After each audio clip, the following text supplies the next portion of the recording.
کہتے ہیں کہ قرآن کا ایک باطن بھی ہے، تو اس باطن کو یا من کو سمجھنے کا کیا طریقہ ہے؟ آپ جسے من کہتے ہیں وہ آپ خود ہی ہیں۔ اس کو پہچاننے کا ایک طریقہ یہ ہے کہ ہر وہ ذریعہ جو آپ کو باقی زندگی سے متعلق کر رہا ہے، اس ذریعے سے تمام واقعات پر غور کریں اور اس کی پوری واردات دیکھیں کہ وہ ذریعہ کیا کام کرتا ہے۔ مثلا ایک باہر کی زندگی ہے، تو اس زندگی سے آپ کی زندگی کن ذرائع سے متعلق ہے، تعلق میں ہے۔ ان ذرائع پہ آپ غور کریں کہ وہ کون سے ذرائع ہیں، کون سی وجوہات ہیں، کون سے وہ رشتے ہیں، کون سے بانڈز ہیں جن کے ذریعے آپ کی ذاتی زندگی باہر زندگی سے متعلق ہے۔ میری بات آپ کو سمجھ آ رہی ہے؟ مثلا آپ کو یہ تو سمجھ آ سکتی ہے کہ آپ اولاد کے ذریعے باقی زندگی سے متعلق ہیں، اور اگر اولاد نہ ہوتی تو باقی زندگی سے آپ کا تعلق ہی نہیں تھا۔ یہ اولاد تو کریشن ہے۔ پہلے آپ ذاتی طور پر سوچیں کہ آپ اکیلے انسان ہیں، ایک اکائی، اور آپ بیٹھے ہوئے ہیں، مگر آپ کا تعلق باہر کی زندگی سے ہے۔ تو باہر کی زندگی سے آپ کا یہ جو تعلق ہے وہ کس وجہ سے ہے یا کن وجوہات سے ہے، آپ یہ بتائیں۔ مثلا آدھے سے زیادہ ہمارا تعلق آنکھوں سے ہے، کیونکہ آنکھیں ہیں تو باہر کی کائنات نظر آ رہی ہے، اور جب نظر آتی ہے تو تاثیر بھی کرتی ہوگی۔ کچھ تعلقات آپ کے کان کے ذریعے ہیں، چڑیا، چہچہے، نغمہ، گانا، قرآن کریم کی تلاوت سب کانوں کے ذریعے سے ہے۔ کان نہ ہو تو یہ سب تعلق ختم ہو جائیں گے۔ آپ کے ذہن میں خیال نہ ہو تو پھر کائنات ختم ہو جائے گی۔ احساس، خیال، گویائی، زبان، حواس خمسہ اور آپ کا دل کائنات سے تعلق کا ذریعہ ہے۔ اگر آپ کا دل نہ ہو تو کائنات کے ساتھ آپ کا تعلق کیا ہے؟ چونکہ آپ کے پاس دل ہے، اس لیے وہ کہتا ہے کہ یہ بھی دیکھ لو، وہ بھی دیکھ لو۔ یہ تو پتہ کر لینا چاہیے کہ کیا ہے، وہ کون ہے، تو یہ دل کے تعلقات ہیں۔ پھر شکم بھی ہے۔ شکم کا اس کائنات کے ساتھ بڑا تعلق ہے۔ جب بھوک لگتی ہے تو آپ باہر کی طرف دوڑتے ہیں، پھر آپ کا کسی نہ کسی طور پر تعلق بن جاتا ہے۔ کھانے کا، کمانے کا، لانے کا اور پکانے کا پورا تعلق ہے۔ تو آپ کے وجود میں جتنے قوا ہیں یہ سارے کے سارے باقی کی کائنات کے ساتھ آپ کے رشتے ہیں۔ اگر آپ کو یہ بات سمجھ نہ آئی تو باقی زندگی سمجھ نہیں آئے گی۔ پھر آپ زندگی بنانے والے کا مزاج کہاں سے سمجھو گے؟ پھر اس نے جو قرآن نازل کیا وہ کیسے سمجھ آئے گا؟ اور قرآن کا باطن کیسے سمجھ آئے گا؟ اس لیے پہلی بات آپ یہ سمجھو کہ کائنات سے آپ کا تعلق کیا ہے۔ اب اس کی موٹی موٹی تفصیل سنتے جاؤ۔ مثلا آپ کا کان کے ذریعے تعلق ہے، یعنی آواز، سننا اور سماعت۔ اس کائنات میں خیر اور شر دونوں آوازیں چل رہی ہیں، حق ناحق، اسلام، کفر، ٹیپ ریکارڈر اور اذان بیک وقت چل رہے ہیں، تراویح بھی ہو رہی ہے اور گانا بھی گایا جا رہا ہے۔ اب کون نے کون سا میسج ذرا جلدی ریسیو کر کے آپ کو دیا، یہاں سے آپ کا تعلق شروع ہو جائے گا۔ اگر آپ کے کان کی ٹریننگ نہیں ہے تو وہ دعوت گناہ کو ذرا جلدی سنے گا اور دعوت حق کو دیر سے سنے گا، اور پھر آپ کو غلط اثر دے دے گا۔ لہذا کائنات کی زندگی سے اپنے تعلق کو درست کرنے کے لیے اپنی سماعت کو حسن سماعت بناؤ۔ اب سننے والی چیزوں میں سب سے زیادہ خوبصورت سننے والی چیز جو ہے وہ اللہ کا کلام ہے۔ بات سمجھ آئی؟ اگر کانوں کو سماعت کا ذوق ہے تو ترتیب وار سب سے پہلے اللہ کا کلام ہی سننا چاہیے، اور آخر بھی اللہ کا کلام سننا چاہیے۔ حق سننے والے کان جو ہیں وہ آپ کو حق گو بنا دیں گے۔ جھوٹ سننے والا کچھ عرصے کے بعد جھوٹ بولنا شروع کر دے گا۔ لہذا آپ سچے آدمیوں کے پاس بیٹھو، صداقتیں سنو اور جھوٹی بات نہ سنو، غلط لوگوں کی بات نہ سنو، دعوت گناہ نہ سنو۔ دو قسم کی آوازیں ہوں گی۔ ایک آواز وہ ہوگی جو آپ کو آگے لے جانے کے لیے آ رہی ہوگی کہ کم آن، ہمارے پاس دوڑ کے یہیں آنا ہے، اور دوسری آواز آئے گی کہ کہاں جانا ہے، بس یہیں رہو۔ تو یہ دونوں آوازیں آ رہی ہیں۔ دیکھنا یہ ہے کہ دونوں آوازوں میں سے تیری کون سی آواز ہے۔ تو حق کی، خیر کی اور شر کی دونوں آوازیں ضرور ہوں گی۔ ان میں سے آپ کی کون سی آواز ہے؟ یہ آواز اگر آپ پہچان گئے تو کان کا حق ادا ہو گیا۔ سب سے پہلے اللہ کریم نے جب حکم دیا تو زندگی کے کان ہی عمل میں آئے۔ اللہ نے کہا کہ ہو جا تو ساری زندگی نے سن لیا کہ ہو جانے کا حکم ہو گیا ہے، بس ہو گئے۔ گویا کہ یہ جو آپ کا کان ہے، گوش ہے، اسے گوشے ہوش بناؤ۔ پھر کچھ عرصے کے بعد آپ کے دل میں کان لگ جائیں گے، تب دل جو ہے وہ دور کی آوازیں بھی سننا شروع ہو جائے گا، یعنی دور کی آواز، احساس کی آواز، دلوں کی آواز اور خیال کی آواز بھی سنے گا۔ تو آپ کو اس بات کی نگرانی کرنی چاہیے، عمل کرنا چاہیے کہ کان کون سی آواز سنتا ہے۔ وہ کہتا ہے میں سن رہا ہوں کہ جنگ کی آواز آ رہی ہے، تو جنگ ابھی کچھ عرصہ بعد ہونی ہے، مگر اس کو پہلے آواز آ جاتی ہے۔ تو کچھ لوگوں کو پہلے آواز آ جاتی ہے اور کچھ لوگوں کو دیر کے بعد۔ تو آپ اس کو جتنا ڈیولپ کرو گے، فائن بناؤ گے، لطیف بناؤ گے، سینسیٹیو بناؤ گے، اتنا ہی آپ کا رینج بڑھتا جائے گا اور زندگی سے تعلق پھیلتا جائے گا۔ تو سننے والوں نے بہت کچھ سنا، درخت کی فریاد کو سنا، ستون کی فریاد کو سنا، بکری کی فریاد کو سنا، ہرنی کی فریاد کو سنا اس کے بچے کی وجہ سے۔ تو سننے والوں نے سنا تو آپ بھی سننے لگ جائیں گے۔ آپ تو بولے ہوئے الفاظ بھی نہیں سنتے تو ان بولے کہاں سے سنو گے؟ یعنی وہ لفظ جو ابھی زبان پہ نہیں آیا۔ جگر ایک شاعر تھا، اس نے کہا ہے کہ گوش مشتاق کی کیا بات ہے، اللہ اللہ سن رہا ہوں میں وہ نغمہ جو ابھی ساز میں ہے۔ اگر کان شوق ہو جائیں تو ساز میں سے نغمہ سن لیتے ہیں اور پھر یوں اس کے معنی پیدا ہو گئے۔ مولانا روم رحمت اللہ نے کہا کہ بانسری کی آواز سنو کہ یہ شکایت کر رہی ہے کہ مجھے جنگل کے بانس سے جدا کر دیا گیا ہے، اور پھر یہ کہ خشک مغز و خشک تار و خشک پوست اس گجا می آید ای آواز دوست، کہ ستار کے اندر لکڑی، تارے اور کھال سب بے جان ہیں، مگر اس میں سے مجھے دوست کی آواز آ رہی ہے۔ اب اس کے معنی بھی انہوں نے بنا دیے کہ کس کی آواز کون دے رہا ہے۔ تو آواز کا اس کائنات میں آپ کے کان سے تعلق ہے، تو زندگی کے ساتھ یا کائنات کے ساتھ آپ کا پہلا تعلق کان کے ذریعے ہے۔ اسی طرح پھر آپ کو بولنے کا خیال آتا ہے، بولتے وقت آپ کائنات میں یا تو جھوٹ میں اضافہ کر رہے ہیں یا پھر سچ میں اضافہ کر رہے ہیں۔ اگر آپ جھوٹ میں اضافہ کر رہے ہیں تو پھر سمجھو کہ آپ گمراہ ہو گئے، اس لیے اس جھوٹ بولنے سے بہتر ہے کہ آپ خاموش رہیں۔ میں نے آپ کو پہلے بھی یہ بات بتائی تھی کہ اگر آپ 40 دن سچ بولنے لگ جائیں تو 40 دن کے بعد جو کہیں گے وہ پورا ہو جائے گا، کیونکہ آپ کی زبان سچ ہو گئی ہے، اس لیے جو کہو گے وہ سچ ہو جائے گا۔ اس زبان کے ذریعے میں آپ سے بات کر رہا ہوں اور آپ میری بات سن رہے ہیں، تو یہ تعلق ہو گیا، یعنی میری ذاتی زندگی کا باہر کی زندگی سے تعلق ہو گیا۔ تعلق کیسے ہوا؟ بولنے سے۔ گویا کہ بولنے والا جو ہے وہ باہر کی زندگی سے متعلق ہو جاتا ہے، یعنی جہاں تک اس کی آواز جاتی ہے، آواز بے شک قریب جائے، دور جائے، ریڈیو پہ جائے، ٹیلی ویژن پہ جائے، بین الاقوامی طور پہ جائے اور بین السیاروی ہو جائے۔ گویا کہ آپ کی زبان متعلق ہے۔ زبان کی سب سے بڑی خوبی یہ ہونی چاہیے کہ وہ سچ بولے اور صداقتوں کے قریب رہے اور سچے سامعین کے ساتھ بات کرے۔ اگر اسے کسی اور سچ کی سمجھ نہیں آتی ہے تو کلام الہی بولے اور جیسے حکم ہے ویسے بولے۔ اس سے آپ کو زندگی میں سمجھ آ جائے گی کہ باطن کیا ہوتا ہے، یعنی کہ وہ شخص اپنی زبان سے درود شریف بولے، کلام الہی بولے اور حق بولے۔ اللہ تعالیٰ نے فرمایا ہے کہ حق کو باطل کا لباس نہ پہناؤ اور حق کو چھپاؤ نہ، اگر تم جانتے ہو۔ تو اگر ایسا موقع آ جائے تو حق کو برملا کہو، حق کو باطل سے مت ملاؤ، ابہام مت پیدا کرو۔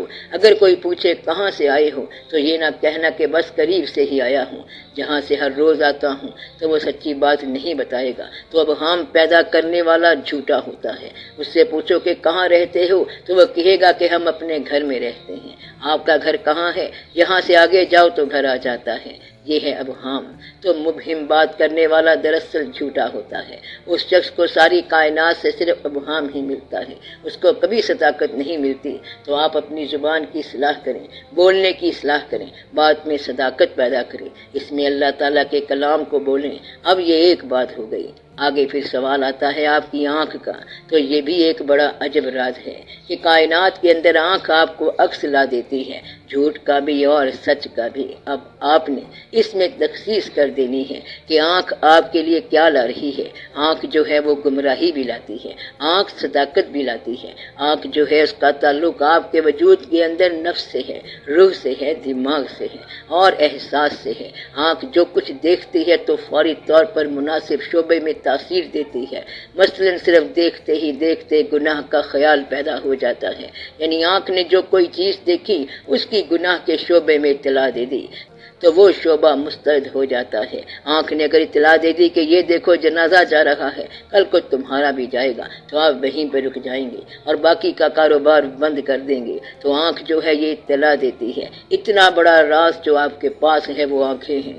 آنکھ آپ کو صحیح اطلاع دے گی، اس میں آپ دنیا کے اندر گمراہیوں کے صحیح انجام کو دیکھیں، جھوٹوں کی کیا عبرت ہوئی ہے، لوگ کہاں سے آئے کہاں چلے گئے، اور جھوٹ بولنے والے کیا کیا بات کرتے چلے گئے۔ کائنات میں کتنے کتنے رنگ تھے، یہ قبریں ہیں، بلکہ قبروں کے نیچے بھی قبریں ہیں، آدمیوں کے نیچے بھی قبریں ہیں اور قبروں کے نیچے پھر اور قبریں ہیں۔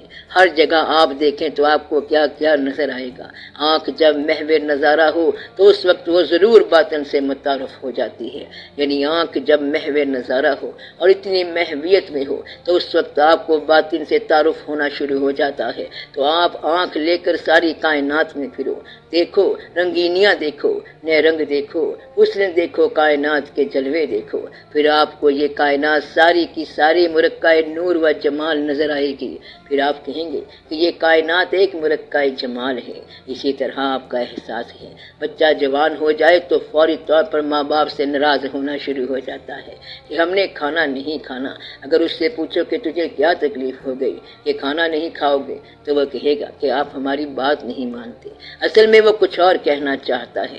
جب کوئی چچا درمیان میں آتا ہے تو پتہ چلتا ہے کہ بچے کی شادی کرنی ہے، تو جب وہ جوان ہو جائے گا تو شادی خود بخود ہی ہو جائے گی۔ تو آپ کے اندر عمر کا ایک ایسا حصہ پیدا ہو جاتا ہے کہ آپ کی خواہشات جو ہیں وہ کائنات سے متعلق ہو جاتی ہیں۔ پھر جب آپ دیکھتے ہیں کہ ذمہ داری پڑ گئی، بیوی آ گئی، بچے ہو گئے، تو کہتے ہیں کہ کیا آپ کے دفتر میں کوئی ملازمت ہے؟ وہ جو کوئی کام نہیں کرتا تھا، بھاگا دوڑا پھرتا ہے، یہاں بیٹھا رہتا تھا، چائے پیتا رہتا تھا، حقہ پیتا رہتا تھا، آج وہ کہتا ہے کہ فلاں جگہ کا اشتہار ہے، وہاں ملازمت کے لیے جانا چاہیے۔ بائی دا وے نوکری کر لیتے ہیں، مجبوری ہے، بچے پیدا ہو گئے ہیں، تو آنکھ جو ہے اس کو پاکیزہ کرنے والی چیز آپ کی اپنی اولاد ہوتی ہے، ورنہ تو آنکھ ناپاکی میں آپ کو اڑا دیتی ہے۔ ورنہ اگر آپ کسی بدقسمت چیز کو دیکھنے لگ جائیں تو آپ بدقسمتی میں آ جائیں گے، ناروا نظاروں کو دیکھنے لگ جائیں تو آپ بھی ناروا ہو جائیں گے۔ اس لیے یہ کہا گیا ہے کہ آنکھ جو ہے یہ مرکہ جمال دیکھے، مثلا آستانے دیکھے، روزے دیکھے، بے شک ان کی سمجھ نہ آئے، لیکن اتنی بات تو ہے کہ یہ مقدس روحیں ہیں، تو وہ آنکھیں جو نیک مقامات کو دیکھیں گی وہ آپ کو نیکی ہی میں لے جائیں گی، اور وہ آنکھیں جو برے مقامات کی متلاشی ہوں گی وہ آپ کو برے گھر میں لے جائیں گی۔ تو آپ اچھے مقامات دیکھیں، نیک مقامات دیکھیں، نیک لوگوں سے ملیں، نیک شکلیں دیکھیں، تو آنکھ میں پاکیزگی ہونی چاہیے۔ ایک شخص جس کی زندگی زیادہ پاک نہیں تھی، اس کے بارے میں ایک دن پتا چلا کہ وہ پاک ہو گیا ہے۔ لوگوں نے پوچھا تجھے کیا ہو گیا ہے؟ تو بڑا اچھا ہو گیا۔ کہتا ہے مجھے پیر مل گیا تو اس لیے میں نیک ہو گیا ہوں۔ اس نے پوچھا آپ کا پیر کون ہے؟ اس نے کہا بات یہ ہے کہ میری بیٹی پیدا ہو گئی، تو بیٹی جو ہے یہ سب سے بڑا پیر ہے۔ اس طرح انسان میں آنکھ کی پاکیزگی آ جاتی ہے، اس انسان میں آنکھ کی پاکیزگی آ سکتی ہے جس کو اس کائنات کے اندر جو کچھ نظر آ رہا ہے وہ اپنی ماں اور بہنوں کے حوالے سے نظر آئے، اور اگر یہ اس طرح نظر نہیں آتا تو پھر طہارت یا پاکیزگی پیدا نہیں ہو سکتی۔ اس لیے اولاد کو ایک جہیز یہ بھی دینا چاہیے کہ جب سے بچی پیدا ہوئی باپ کی نگاہ ناپاک نہیں ہوئی، تو یہ بھی جہیز کا حصہ ہے۔ بچی کے لیے باپ کی نگاہ کا پاکیزہ ہونا بہت ضروری ہے، اور اگر آپ جس وقت کسی طرف گمراہ نگاہ ڈال رہے ہیں تو اس وقت آپ کی اپنی عزت کس کے حوالے تھی؟ یہ تو نہیں ہو سکتا کہ آپ اپنی عزت اللہ کے حوالے کریں اور پھر اللہ کے خلاف جائیں۔ اللہ کے حوالے تو اس کی عزت ہوتی ہے جو خود اللہ کے حوالے سے چل رہا ہو، اور جو اللہ کے امر کو وائلیٹ کر رہا ہے وہ اپنی عزت اللہ کے حوالے نہیں کر سکتا۔ لہذا اس وقت آپ کے مقدسیات پر ناپاک نگاہ پڑ رہی تھی، جبکہ آپ کی نگاہ کسی چہرے پر پڑ رہی تھی، تو اس وقت آپ کی عزت کے چہروں پر بھی غلط نگاہ پڑ رہی تھی۔ اگر اس وقت نہیں پڑ رہی تھی تو کچھ دیر کے بعد پڑ جائے گی۔ جتنا کیچڑ آپ دوسروں کی دیوار پر لگائیں گے اتنا کیچڑ آپ پر ضرور آئے گا۔ قصہ مختصر ہے، لمبی چوڑی کہانی کوئی نہیں ہے، اس لیے یہ ضروری ہے کہ اپنی پاکیزگی کو یا اپنی عزت کو سنبھالنے کے لیے دوسروں کی پاکیزگی اور دوسروں کی عزت کرو، تو یہ اس کا حق ہے۔ اسی طرح اپنے دل کے حقوق ہیں، دماغ کے حقوق ہیں۔ دماغ سے کائنات کا تعلق قائم ہو جاتا ہے۔ دماغ سوچنے والی چیز ہے، یہ وجوہات دریافت کرتی ہے، غور کرتی ہے، اس کو اپنے ہونے کی سمجھ نہیں آتی ہے کہ میں کیا ہوں۔ سوچنا تو اللہ کے فضل سے ہی ہے، ایک حد کے بعد دماغ سوچنا بند کر دیتا ہے۔ سونا جو ہوتا ہے وہ زمین کے اندر مٹی میں رکھا ہوا ہے، چھپا ہوا ہے، یہ اتنی سی قیمتی چیز ہے، اور پھر کائنات کے جو مقدس راز ہیں وہ آپ کو فوری طور پر کیسے مل جائیں۔ چھوٹا سا موتی ہوتا ہے اور وہ سیپ کے اندر رکھا ہوتا ہے، تو پھر وہ راز ڈیولپ ہوتا ہے۔ تو کائنات کے راز دریافت کرنے کے لیے یا تو سمندر کے اندر غوطہ لگانا پڑے گا یا پھر کان کے اندر جانا پڑے گا، غار میں غور کرنا پڑے گا، تاکہ آپ در مکنون چھپے ہوئے موتی دریافت کر سکیں۔ بزرگ کہتے ہیں کہ یہ وہ راستہ ہے جس راستے پر بہت لوگ جاتے ہیں، لیکن کوئی ورلیاں موتی لیے تریاں، کم لوگ ہوتے ہیں جن کو یہ نصیب ہوتا ہے، ایوری باڈی کو نہیں ملتا۔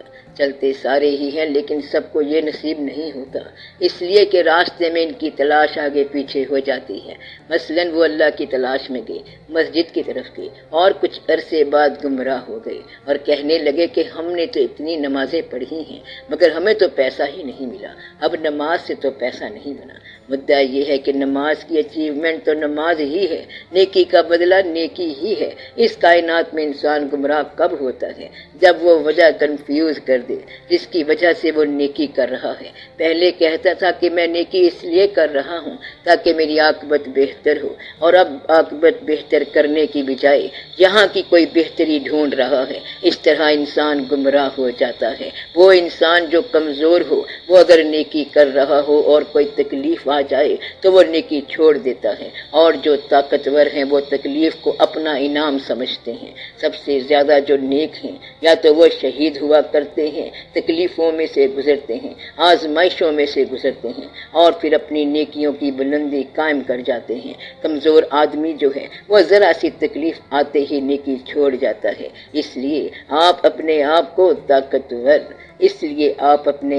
طاقتور بنائیں۔ یہ میں آپ کی ذاتی زندگی کی بات کر رہا ہوں۔ اگر آپ کو یہ سمجھ آ گئی تو پھر آپ میں بہت سارے علوم آنے شروع ہو جائیں گے، پوری کائنات سمجھ آنی شروع ہو جائے گی کہ میں کیا ہوں، میرا آنا کیا ہے، روح کیا ہے، دل کیا ہے، دماغ کیا ہے، خیال دماغ میں باہر سے آتا ہے یا دماغ سے باہر جاتا ہے۔ کبھی میرا خیال دور چلا جاتا ہے اور کبھی دور کا خیال میرے پاس آ جاتا ہے، تو ایسا ہوتا ہے۔ پھر آگے جو دل کی بات ہے تو وہ تو بہت ہی بڑی بات ہے کہ انسان چلتے چلتے کسی اور انسان کو اپنا مدعا بنا لیتا ہے، پھر مقصد حیات کوئی اور بن جاتا ہے۔ وہ کون بن گیا اور کیوں بن گیا یہ سمجھ نہیں آتی ہے، یہ الگ راز ہے۔ وہ تو گھر سے کسی کام کو چلا تھا، اب کہتا ہے کہ میں کام سے تو چلا تھا مگر میرا کام کچھ اور ہی ہو گیا ہے۔ یہ کہ اس کی نگاہ مل گئی، آنکھ مل گئی، 2 نگاہیں اور 2 نگاہیں 4 آنکھیں ہو گئیں، پھر وہ اسی کے خیال میں گم ہو گیا۔ تو رانجھا اپنی زمینیں بھول گیا اور ہیر اپنا خاندان بھول گئی۔ منم محوے خیالیو نمی دانم کجا رستم، خدا جانے میں اس کے خیال میں کہاں سے کہاں چلا گیا، اب جانا کہیں اور تھا اور پہنچ کہیں اور گیا۔ یہ راز ہے، یہ دل کی بات ہے۔ جس آدمی کو آپ کا دل پسند کرتا ہے اور لوگوں سے کہتے ہیں کہ یہ ہمیں بہت پسند ہے، تو وہ کہتے ہیں کہ تم نے اس میں ایسی کیا چیز دیکھی ہے پسند کرنے والی، یہ تو عام انسان ہے۔ وہ کہتا ہے کہ تمہیں عام انسان نظر آ رہا ہے لیکن مجھے عام نظر نہیں آ رہا ہے۔ تو بات یہ ہے کہ آپ کا دل جو ہے وہ کسی ایک انسان کو عام کی بجائے خاص دیکھنا شروع ہو جائے، پھر آپ کو کائنات کے ساتھ اپنے دل کا تعلق مل جائے گا۔ تو کائنات کی نگاہ کبھی آپ کے دل پر اور کبھی آپ کا دل کائنات پر ہوگا، پھر رونق لگ جائے گی، تب آپ کے دل کی آواز کائنات میں پھیلے گی، میرے غم کا عکس پڑا ہے اوروں کے افسانوں پر بھی۔ تو یہ لگتا ہے کہ آپ کی بات کا اثر دوسروں پر بھی ہے، تو آپ کا دل جو ہے یہ آپ کو باہر کی زندگی سے متعلق کر رہا ہے۔ بے دل اور بے حس آدمی کا کسی سے تعلق ہی کوئی نہیں ہے۔ اسے اگر کہے کہ ایکسیڈنٹ ہو گیا ہے تو وہ کہے گا کہ ہونے دو، اگر کہیں کہ لوگ تباہ ہو گئے تو کہے گا کہ ہونے دو، کچھ لوگ مر گئے ہیں تو کہے گا لوگ تو مرتے رہتے ہیں۔ تو یہ بے حس ہے۔ ایک بے حس آدمی چھٹی لینے گیا، اس نے پوچھا کیا ہوا؟ کہتا ہے میری ماں مر گئی۔ کب مری ہے؟ پرسوں مری ہے، یا شاید پہلے مری ہے، اب یاد نہیں۔ افسر نے کہا کہ اگر یہ بھی یاد نہیں ہے تو پھر چھٹی کیوں لے رہا ہے؟ کہتا ہے کہ اگر چھٹی نہ لی تو لوگ کہیں گے کہ تجھے ماں کا خیال ہی نہیں، اب مرضی ہے تو دے دو، نہیں مرضی تو نہ دو۔